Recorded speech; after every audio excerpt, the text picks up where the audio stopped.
அனைவருக்கும் வணக்கம். நம்ம சேனலில் விநாயகர் சதுர்த்தி ஸ்பெஷலாக விநாயகரை பற்றியும் விநாயகர் சதுர்த்தி தொடர்புடைய பல்வேறு விஷயங்கள் பற்றியும் நம்ம சேனலில் ஒவ்வொரு பகுதியாக பார்த்துட்டு வரோம். அந்த வரிசையில் இன்னைக்கு விநாயகர் சதுர்த்தி அன்னைக்கு பூஜைக்கு தேவையான 21 இலைகளை பற்றி பார்க்க போகிறோம். அதுக்கு முன்னாடி நம்ம சேனலை இன்னும் நீங்கள் சப்ஸ்கிரைப் பண்ணலாம், கீழே இருக்கிற சப்ஸ்கிரைப் பட்டனை ப்ரெஸ் பண்ணி நம்ம சேனலை சப்ஸ்கிரைப் பண்ணுங்கள். இப்போ நாம் விநாயகர் சதுர்த்தி பூஜைக்கு தேவையான 21 இலைகள் மற்றும் அதனுடைய மகத்துவத்தை பற்றி பார்க்கலாம். முதல் இலை என்னன்னு பார்த்தா முல்லை இலை தான். முல்லைப்பூ நம்ம எல்லாருக்கும் தெரியும். அதனுடைய இலைகள் தான் விநாயகர் சதுர்த்தி பூஜைக்கு தேவையான முதல் இலையாக இருக்குது. இந்த இலையை வைத்து பூஜை செய்யும் போது நமக்கு என்ன பலன் கிடைக்கும்னு பார்த்தா தர்மம் நிலைக்கும். குறிப்பாக சொல்லணும்னா கோர்ட் கேஸ் ஏதாவது பிரச்சனை இருந்தால் தர்மத்தின் வழியில் அது நமக்கு சாதகமாக முடியும்.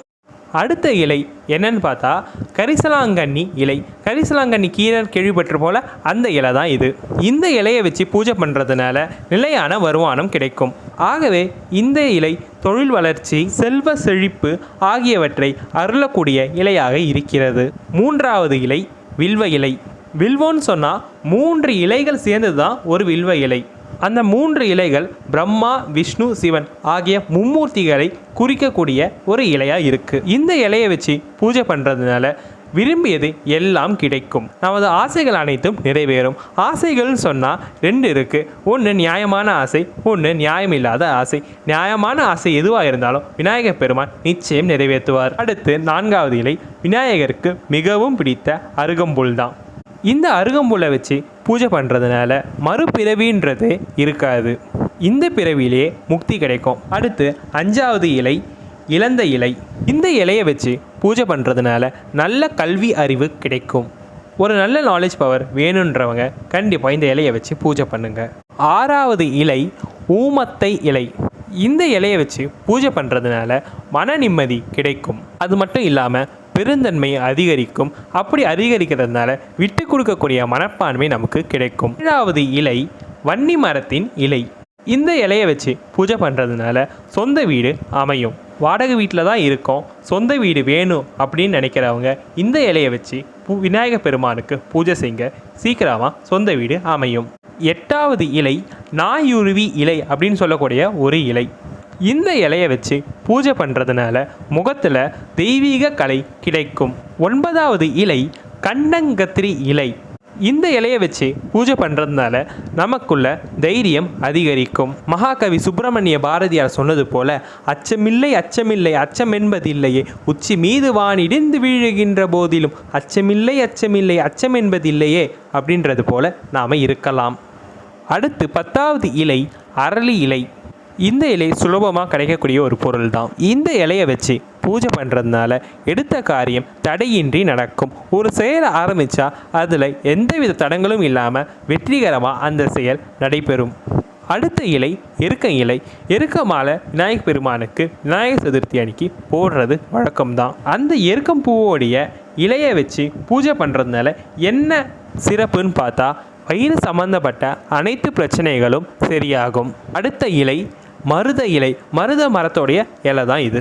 இந்த இலையை வச்சு பூஜை பண்ணுறதுனால வம்ச விருத்தி அடையும். 13வது இலை விஷ்ணு கிராந்தி இலை. இந்த இலையை வச்சு பூஜை பண்ணுறதுனால நல்ல கூர்மையான அறிவு கிடைக்கும், நல்ல ஞாபக சக்தி இருக்கும். அடுத்த இலை மாதுளை இலை. மாதுளை பழம் தெரியும்ல, அந்த மாதுளை பழத்தோடைய இலை தான் இது. இந்த இலையை வச்சு பூஜை பண்ணுறதுனால புகழ் கிடைக்கும். அடுத்து 15வது இலை தேவதாரு இலை. இந்த இலையை வச்சு பூஜை பண்ணுறதுனால மனதில் உறுதி கிடைக்கும். 16வது இலை அரச மரத்தின் இலை தான். இது எளிதில் கிடைக்கக்கூடிய ஒரு இலை. இந்த இலையை வச்சு பூஜை பண்ணுறதுனால பெரிய பெரிய பதவிகள் கிடைக்கும். 17வது இலை ஜாதி மல்லிப்பூவின் இலை. இந்த இலையை வச்சு பூஜை பண்ணுறதுனால ஒரு பெரிய வீடு அமையும். சொல்லப்போனால் ஒரு நல்ல பங்களா வீடுன்னு சொல்லலாம். ஏற்கனவே நாங்கள் சொந்த வீட்டில் தான் இருக்கோம், இதை விட ஒரு பெரிய நல்ல சொகுசான வீட்டுக்கு போகணும் அப்படின்னு நினைக்கிறவங்க இந்த இலையை வச்சு விநாயகர் பெருமானுக்கு பூஜை பண்ணுங்க. 18வது இலை தாழம்பூவின் இலை. இந்த இலையை வச்சு பூஜை பண்ணுறதுனால செல்வ செழிப்பு கிடைக்கும். குறிப்பாக சொல்லப்போனால் கணக்கிட முடியாத அளவுக்கு செல்வம் கிடைக்கும். அடுத்து 19வது இலை அகத்திக்கீரை. இதுவும் எளிதில் கிடைக்கக்கூடிய ஒரு இலைதான். இந்த இலையை வச்சு பூஜை பண்ணுறதுனால கடன் தொல்லைகள் நீங்கும். நிறைய கடன் இருக்குது, வட்டி கட்டவே முடியலை அப்படின்றவங்க இந்த அகத்திகீரையை வச்சு பூஜை பண்ணுங்க, கடன் தொல்லைகள் நிச்சயம் தீரும். 20வது இலை தவனம். இந்த இலையை வச்சு பூஜை பண்ணுறதுனால ஃபேமிலியில் இருக்கக்கூடிய எல்லா பிரச்சனைகளும் நீங்கும். 21வது இலை மரிக்கொழுந்து. இந்த இலையை வச்சு பூஜை பண்ணுறதுனால குடும்பத்தில் இருக்க அனைவரும் நல்ல உடல் நலத்துடன் இருப்பார்கள். இத்துடன் நாம் 21 இலைகளையும் நிறைவு செய்கிறோம். சரி, இந்த 21 இலைகள் பட்டியலில் இருக்கக்கூடிய எல்லா இலையும் வச்சுருந்தான் விநாயகர் பெருமானை பூஜை பண்ணணுமா அப்படின்னா அந்த மாதிரியெல்லாம் கிடையாது. கிடைக்கக்கூடிய இலையை வச்சு பூஜை பண்ணாலே போதுமானது. சரி, ஒரு இலையும் கிடைக்கல, என்ன பண்ணுறதுன்னு கேட்டிங்கன்னா எதுவும் பிரச்சனை இல்லை.